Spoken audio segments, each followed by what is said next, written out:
Senhores do Mundo. As manchetes dos jornais e noticiários de rádio e televisão brindam-nos todos os dias com notícias belíssimas. Real chega a deflação este mês. Inflação deve chegar a zero. Será que isso é verdade mesmo?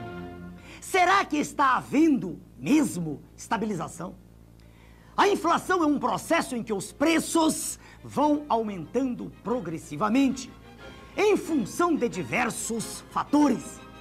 No Brasil, como 2/3 da população vivem numa economia de subsistência, é completamente falsa a tese de que a inflação brasileira é uma inflação de demanda, de consumo. A inflação brasileira é uma inflação de custos. Como no custo final de um produto estão sempre embutidos os impostos e as taxas de juros, é teoricamente impossível acabar com a inflação mantendo-se tão elevados os impostos e tão gigantescas as taxas de juros. Qual foi então o milagre do Plano Real? Que projeto maquiavélico, diabólico, foi esse que, sem mexer nas verdadeiras razões da inflação, taxas de juros e impostos elevadíssimos, está conseguindo mantê-la em níveis próximos de 1% ao mês? O governo, num passe de mágica, fez o real valer mais que o dólar. Diminuiu as tarifas de importação. Com o dólar barato e tarifas baixas, inundou-se o mercado com produtos importados, com verdadeiras quinquilharias. A indústria nacional foi obrigada a manter os preços baixos para poder concorrer com os preços dos produtos importados. Se os custos das empresas tivessem sido repassados para os produtos, elas perderiam o mercado cheio de importados. E assim começou o processo. O câmbio puxando a inflação para baixo. Houve uma perda salarial desde o momento da instalação do plano, avaliada em torno de 30% na virada da URV para o real. Não havendo aumento de salários, entrou em cena o segundo elemento puxando a inflação para baixo.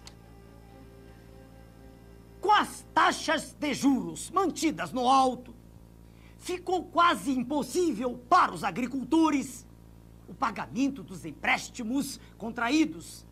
Lembram da passeata a Brasília? Mas se os agricultores repassassem os custos para os produtos agrícolas, perderiam o mercado, porque o governo também importou alimentos, baixando as tarifas para o nível daquelas da Argentina. Então entrou no cenário o terceiro elemento puxando a inflação para baixo. Os preços agrícolas baixaram, porque senão seria impossível para os agricultores venderem seus produtos. O governo não tocou nem de leve nos impostos e no ponto nevrálgico, as taxas de juros. A questão crucial da inflação brasileira, escondida pela imprensa, que é podre, é a alta taxa de juros com que se pagam os títulos da dívida mobiliária.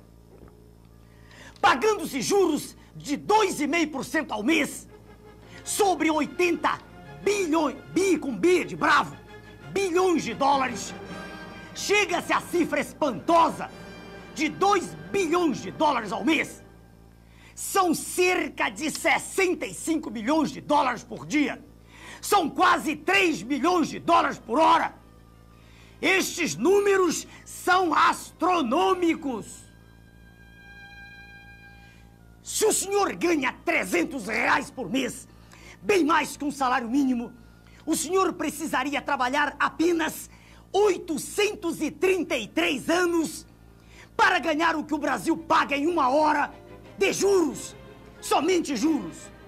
Aí vem o governo e diz que tem que privatizar as estatais para diminuir a dívida interna.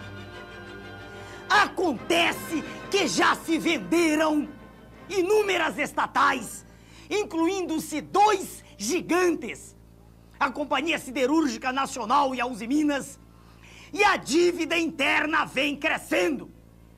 A dívida mobiliária era, em março de 94, 50 bilhões e meio de dólares. Em julho de 94, 59 bilhões e meio de dólares. Em julho de 95, com o ano do maquiavélico Plano Real, já era de 82,2 bilhões de dólares. Agora eu pergunto, do que adiantou vender as estatais?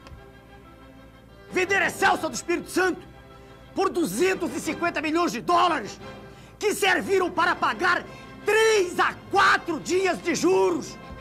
Lembre-se, senhor telespectador, só juros. Querem vender também a Vale do Rio Doce, detentora de um patrimônio incalculável, dona do subsolo mais rico do planeta.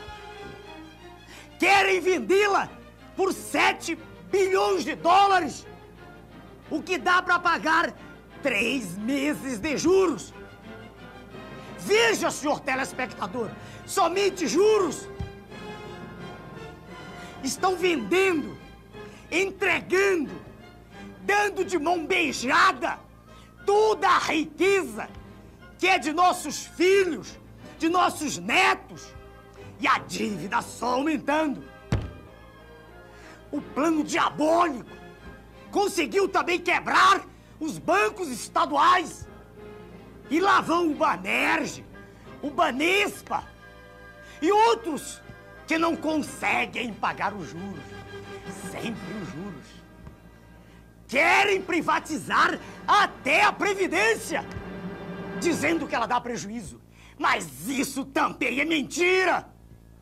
Nos últimos 10 anos, a Previdência só deu prejuízo 2 vezes. Em 1984 e 1988. É uma estrutura altamente lucrativa. E por isso eles querem privatizá-la. É apenas mais um lugar para onde o povo quer estender mais um de seus tentáculos. Eles dizem que as taxas de juros têm que ser mantidas altas para atrair capitais, porque existe um déficit público. Mas não dizem que só existe déficit público por causa do pagamento das altas taxas de juros. É o cachorro correndo atrás do seu próprio rabo. Baixando-se as taxas de juros, baixando-se o serviço da dívida, não existe déficit. Mas isso a imprensa podre não diz. Até quando a agricultura vai aguentar?